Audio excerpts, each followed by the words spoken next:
মধ্যপ্রাচ্যে চলছে কঠিন রাজনৈতিক সমীকরণ। একদিকে ইরানের সাথে আলোচনা করছে যুক্তরাষ্ট্র, দিচ্ছে সমঝোতার বার্তা। অন্যদিকে ইরানের মিত্র হিসাবে পরিচিত ইয়েমেনের হুথি বিদ্রোহীদের লক্ষ্য করে নিয়মিত হামলা চালিয়ে যাচ্ছে যুক্তরাষ্ট্র। হুথি দমনে নির্বিচারে তারা ইয়েমেনি অঞ্চলগুলোতে বোমা ফেলছে। ভূরাজনৈতিক বিশ্লেষকরা বলছে, হুথির ওপর ধারাবাহিক হামলা চালিয়ে এক ঢিলে দুই পাখি শিকার করছে আমেরিকা। একদিকে তারা ইসরায়েলের জন্য লোহিত সাগর নিরাপদ রাখতে চায়, অন্যদিকে ইরানকে চাপে রাখার সবচেয়ে বড় উপায় এই হামলা। ওয়াশিংটন মূলত ইরানকে বোঝাতে চায়, আলোচনার টেবিলে সমঝোতার না পৌঁছালে পরিণতিও ভালো হবে না। তবে হুথি হাল ছাড়বে না বা হার মানতে রাজি নয়। এই গোষ্ঠীটি যুক্তরাষ্ট্রকে পাল্টা চোখ রাঙাচ্ছে। তারা বলছে, ইয়েমেনের ওপর যে কোনো আগ্রাসনের ফল ভালো হবে না। সেই সাথে গাজাবাসীর পাশে সবসময় থাকার অঙ্গীকারও হুথির। তারা বলছে, কোনো মতেই তারা ফিলিস্তিনের জনগণকে একা ফেলে যাবে না। বলা যায়, হুথির হুঙ্কারে কাঁপছে পেন্টাগন। এবার ইয়েমেনের সম্ভাব্য স্থল অভিযান হলে যুক্তরাষ্ট্রকে জাহান্নাম বানানোর ঘোষণা দিয়েছে ইয়েমেনের হুথি বিদ্রোহী গোষ্ঠী। হুথি সরকারের একজন কর্মকর্তা এই কঠোর হুঁশিয়ারি দিয়েছেন, যদি কোনো স্থল অভিযান ইয়েমেনের ওপর চালানো হয় তাহলে ইয়েমেনের সামরিক বাহিনী তার তীব্র প্রতিরোধ করবে।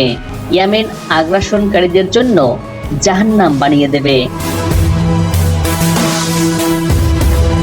অন্যদিকে বসে নেই ইয়েমেনের প্রতিরোধ এই যোদ্ধারা। একের পর এক ইসরায়েলে হামলা চালিয়ে যাচ্ছে হুথি। এবার ইসরায়েলিদের আরেকটি রাত নির্ঘুম কাটাতে হলো হুথির জন্য।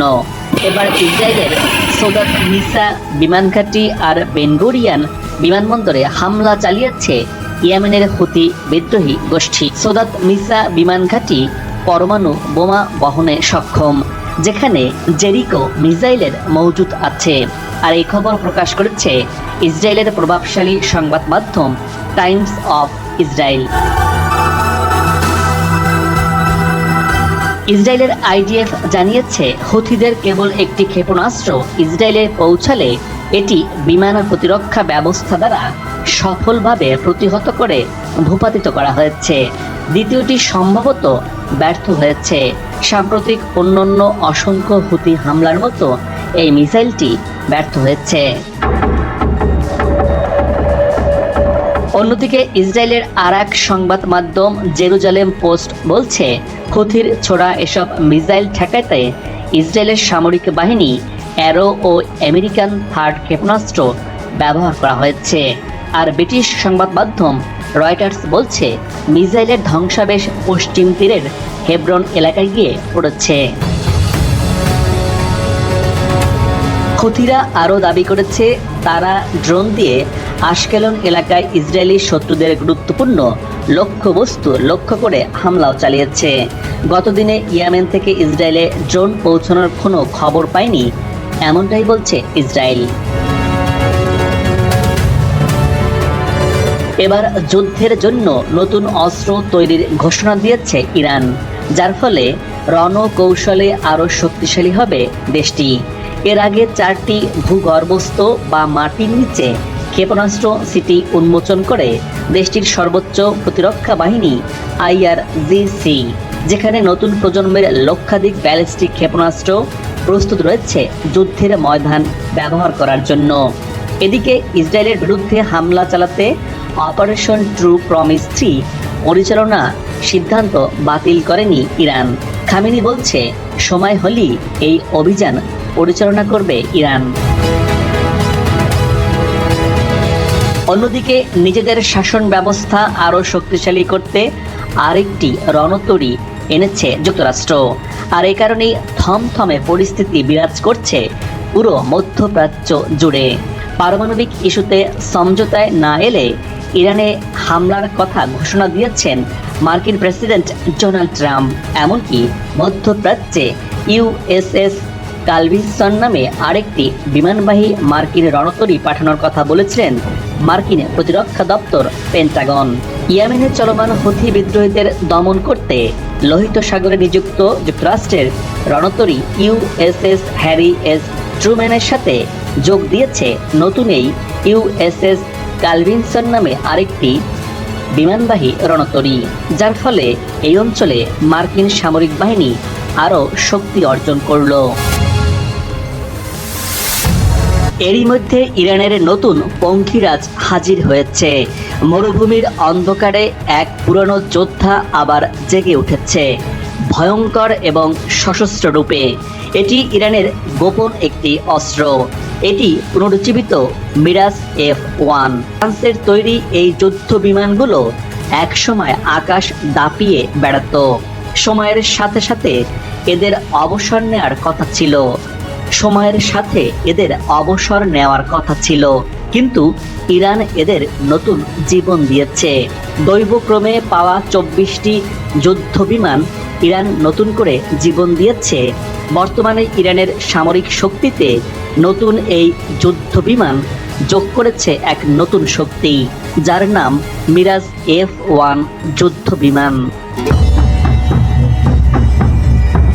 এরই মধ্যে ইরানের সশস্ত্র বাহিনীর প্রতিরোধ ক্ষমতা এবং প্রতিরক্ষা শক্তি আগের যে কোনো সময়ের থেকে শক্তিশালী হয়েছে। এরই মধ্যে ইরানের সশস্ত্র বাহিনীর প্রতিরোধ ক্ষমতা এবং প্রতিরক্ষা শক্তি আগের যে কোনো সময়ের চেয়ে শক্তিশালী হয়েছে। ইরানের সশস্ত্র বাহিনীর প্রধান major general Mohammad Bagheri Ayatollah Ali খামেনির সাথে বৈঠককালে এই কথা বলেছেন। ইরান উন্নত এবং অত্যাধুনিক অস্ত্র তৈরি করতে সক্ষম হয়েছে, যা পর্যাপ্ত সংখ্যক মহড়া পরিচালনা করা হবে। সশস্ত্র বাহিনীর মধ্যে সম্পূর্ণ সমন্বয় সাধনের বিষয়ে ইরান এখন পুরোপুরি নজর দিচ্ছে। ইরানি সংবাদ মাধ্যম মেহের নিউজ এমনটাই জানিয়েছে। অন্যদিকে ইরান বলছে, হুমকি ধামকি দিয়ে আর যাই হোক ইরানকে কাবু করা যাবে না। ইরান সব রকম পরিস্থিতি মোকাবেলা করতে তৈরি আছে। ইটের জবাব তারা দেবে পাথরে।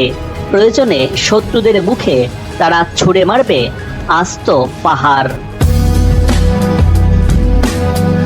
ইরান কেবল ইসরায়েল আর আমেরিকাকেই সতর্ক করেনি, তারা আরব দেশগুলোকেও সতর্ক করেছে। কেউ ইরানে হামলার জন্য ভূমি বা আকাশ সীমা ব্যবহার করতে দিলে তাদের পরিণতিও খুব একটা ভালো হবে না।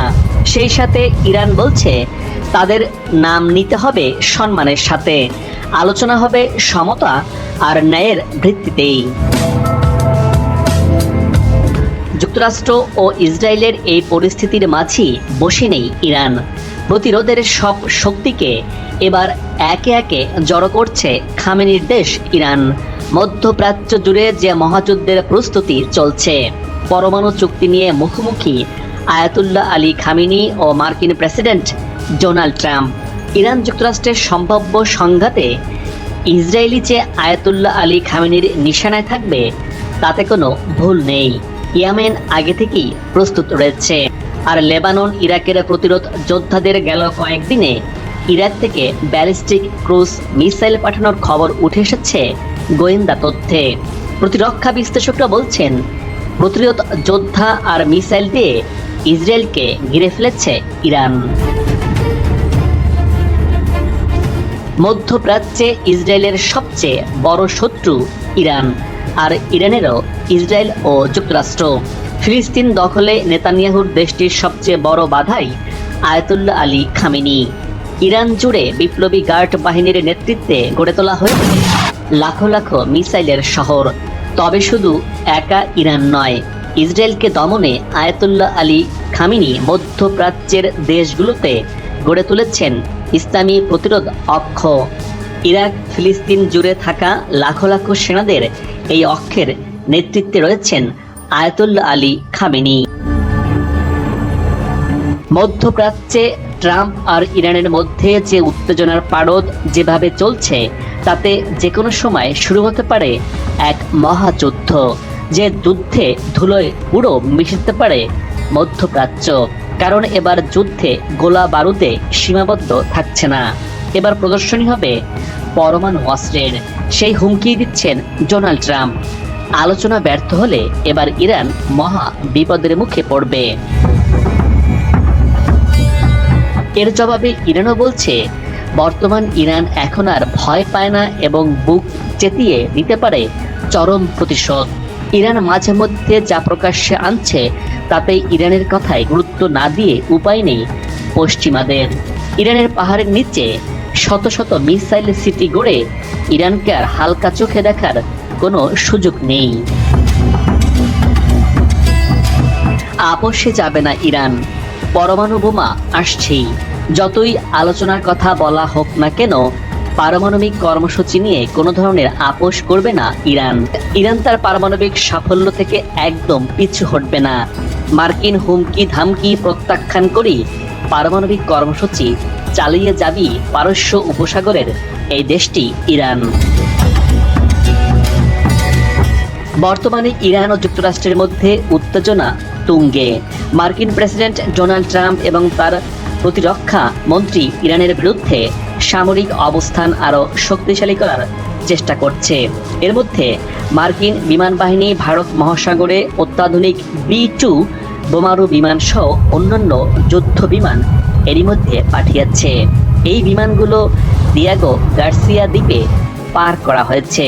এর মাধ্যমে মার্কিন বাহিনী ইরানকে একটি কঠিন সামরিক বার্তা দিয়েছে। তবে ইরানও পিছিয়ে নেই। মার্কিন ঘাঁটিগুলোর জন্য ইরান ভয়ঙ্কর ক্ষেপণাস্ত্র ও ড্রোন প্রস্তুত রেখেছে। বিশেষ করে শাহেদ কামিকাজে ড্রোন ও খোররাম ক্ষেপণাস্ত্রের মাধ্যমে মার্কিন ঘাঁটিগুলোকে লক্ষ্য বস্তুতে পরিণত করেছে। এই অত্যাধুনিক প্রযুক্তির মাধ্যমে ইরান তার প্রতিপক্ষের উপর আক্রমণ করার জন্য প্রস্তুত রয়েছে। এসব অস্ত্র নিখুঁতভাবে নির্দিষ্ট বস্তুতে আঘাত হানতে সক্ষম। আবার এসব অস্ত্রে সর্বাধুনিক AI প্রযুক্তিও ব্যবহার করেছে ইরান। এ কারণে ইরানের সামরিক শক্তি অনেক বৃদ্ধি পেয়েছে। ইরানের সামরিক উন্নতির জন্য দীর্ঘদিন ধরে ক্ষেপণাস্ত্র ও ড্রোন প্রযুক্তিতে গুরুত্ব দিয়ে আসছে। ইরানের শাহেদ কামিকাজে ড্রোন এবং খোররাম ক্ষেপণাস্ত্রের সক্ষমতা অনেক শক্তিশালী। এই ক্ষেপণাস্ত্রগুলোর পাল্লা প্রায় 4000 কিলোমিটার পর্যন্ত বিস্তৃত। ইরান এসব প্রযুক্তি ব্যবহার করে যুক্তরাষ্ট্রের মধ্যপ্রাচ্যে অবস্থিত সামরিক ঘাঁটিগুলোর বিরুদ্ধে হামলা চালাতে পারে। বিশ্লেষকরা বলছেন, ইরানের সামরিক কৌশলে তার ক্ষেপণাস্ত্র ও ড্রোন প্রযুক্তির উপস্থিতি আঞ্চলিক নিরাপত্তায় এক বড় পরিবর্তন আনতে পারে। এই যেমন মার্কিন সামরিক ঘাঁটি দিয়াগো গার্সিয়া, যেখানে অত্যাধুনিক B-2 বোমারু বিমান মোতায়েন করা হয়েছে। এটি ভারত মহাসাগরে অবস্থিত। আর এই মার্কিন ঘাঁটিটি ইরান থেকে প্রায় 3900 কিলোমিটার দূরে অবস্থিত। তবে ইরানের আওতার বাইরে নয় এই মার্কিন ঘাঁটি। ইরানের ড্রোন ও মিসাইল সহজেই দিয়াগো গার্সিয়া নিশানা হতে পারে। ইরান তার সশস্ত্র বাহিনীকে সেই সব স্থাপনা টার্গেট করে আধুনিকভাবে গড়ে তুলছে। এতে ইরানের সশস্ত্র বাহিনী আরও শক্তিশালী ও আধুনিক হয়েছে, যা শুধু আঞ্চলিক নিরাপত্তার জন্যই নয়, বরং বিশ্বের বড় বড় শক্তির জন্য বিপদের কারণ হতে পারে ইরান। বর্বরোচিত ইসরায়েলি হামলায় পুরো গাজা উপত্যকা ধ্বংস, স্তূপ আর মৃত্যুপুরীতে পরিণত হয়েছে। এমন দুর্দিনে বাকি বিশ্ব গাজা থেকে চোখ ফিরিয়ে নিলেও মাঠে কঠোর অবস্থানে লড়াই করে যাচ্ছে ইয়েমেনের হুতি প্রতিরোধ যোদ্ধারা। হুতি বলছে, যুদ্ধ শেষ না হওয়া পর্যন্ত তারা ফিলিস্তিনের পাশে থেকে প্রতিশোধমূলক অভিযান চালিয়ে যাবে। দর্শক, আজ এ পর্যন্তই। আগামীতে আবারও দেখা হবে নতুন কোনো ভিডিও চিত্র নিয়ে। ভিডিওটি ভালো লাগলে আপনার মূল্যবান মতামত জানিয়ে চ্যানেলটি সাবস্ক্রাইব করে ভিডিওটি শেয়ার করুন। ভালো থাকুন, নিরাপদে থাকুন এবং সাথেই থাকুন।